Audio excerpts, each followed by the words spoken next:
J'ai un diplôme de Master 2 en droit et je suis affectée comme juriste au sein de la direction des ressources humaines du ministère des Armées. J'ai un diplôme d'ingénieur de l'école AgroParisTech et un Master 2 en Supply Chain Management de l'Université Paris-Dauphine.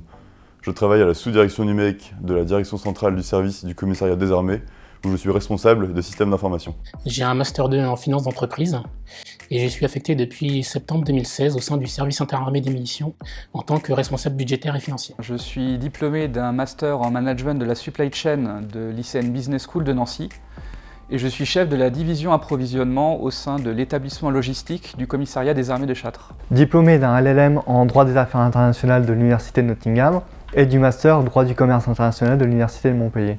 Je suis actuellement acheteur négociateur au sein de la Direction générale de l'armement.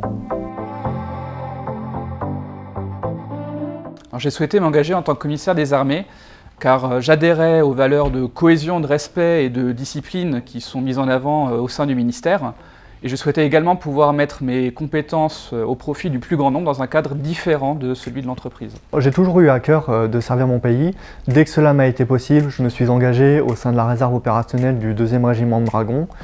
Et devenir commissaire était la meilleure manière de mettre mes connaissances juridiques au service de la nation. Je me suis engagé en tant que commissaire des armées pour plusieurs raisons. La première, c'était pour trouver des valeurs de cohésion et d'esprit de corps, tout en ayant la possibilité d'obtenir des responsabilités, et puis en conservant mon domaine de compétence qui est la finance que j'ai acquise dans le milieu civil. Au départ, j'ai été recrutée pour apporter un conseil juridique au profit du cabinet de la ministre des Armées sur les dossiers de demande de sanctions et de recours disciplinaires. Et actuellement, j'effectue une analyse juridique des décisions ministérielles et des décrets présidentiels relatifs à l'avancement des officiers pour tous les états-majors, directions et services du ministère. Alors mon poste et ma mission principale consistent à superviser, cadrer et accompagner le déploiement de systèmes d'information au profit des différentes entités du service du commissariat des armées. Je dois donc pour cela, dans un premier temps, comprendre les besoins métiers et les traduire en spécifications techniques et fonctionnelles. Ensuite, je dois travailler avec les industriels et les experts techniques pour mettre en œuvre ces systèmes. Et enfin, former les agents à leur utilisation.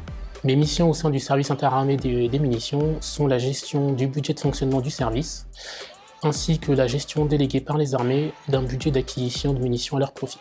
Donc à ce titre, nous utilisons la NSPA, qui est une agence de soutien de l'OTAN, pour l'acquisition de munitions, et mon bureau est en charge de la totalité de la relation avec cette dernière, notamment avec la participation française au sein d'un comité d'association munitions. Alors mon poste consiste à piloter l'activité logistique et comptable du principal entrepôt de distribution d'habillement pour les forces armées. Donc pour cela, j'encadre une équipe d'environ 100 personnes, composée à la fois de personnel militaire et de personnel civil. J'assure la liaison vers les organismes de commandement, mais également vers les bénéficiaires de l'habillement. Donc, par exemple, cela peut être des unités de l'armée de terre, de l'armée de l'air et de l'espace ou de la marine nationale.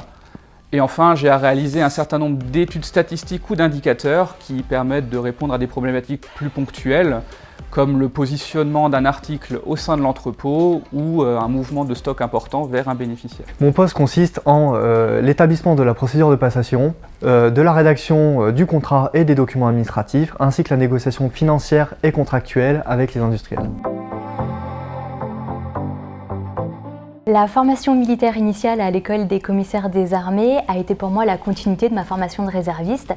Elle permet d'une part de découvrir toutes les spécialités que les commissaires pourront exercer et d'autre part de sortir de notre zone de confort en nous incitant à nous dépasser et être fiers de ce que nous avons accompli et que nous ne pensions pas être capables de réaliser quelques semaines auparavant.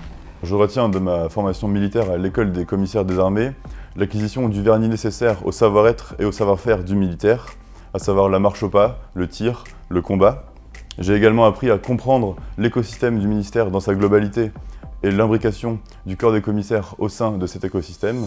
Enfin, j'ai pu rencontrer d'autres commissaires au profil très varié et notamment des cadres très expérimentés qui ont pu me permettre d'appréhender les différentes possibilités d'évolution au sein du corps des commissaires des armées. Pour avoir travaillé auparavant dans le privé, la différence principale en étant officier sous contrat est le sens des responsabilités. En effet, dès mon intégration, j'ai été nommé adjoint au chef du bureau avec du personnel sous mes ordres. Par ailleurs, la gestion de la relation avec la NSPA constitue un enjeu à la fois économique mais également politique. Tout d'abord, mon poste m'apporte la fierté d'appartenir à l'institution et de la servir. Ensuite, on me donne la possibilité d'être autonome et d'avoir une grande part de responsabilité dans les projets que je mène ou que je conduis. Enfin, je bénéficie d'un environnement de travail complet, c'est-à-dire que j'ai la possibilité de faire du sport ou d'avoir des activités de cohésion avec mes collègues. Alors j'ai eu la grande chance de vivre 2 expériences opérationnelles. La première en 2018 en tant que commissaire embarqué à bord d'une frégate légère furtive Courbet pour une mission en océan Indien pendant 4 mois. Et puis la deuxième un peu plus récente en 2020 en tant que conseiller juridique en opération au sein de la mission militaire de formation de l'Union européenne en Centrafrique et pour une durée de 6 mois cette fois. En mer ou en Afrique, j'ai eu l'opportunité d'occuper des postes à responsabilité auprès des chefs et de sentir que j'avais pleinement toute leur confiance et ça c'est très valorisant.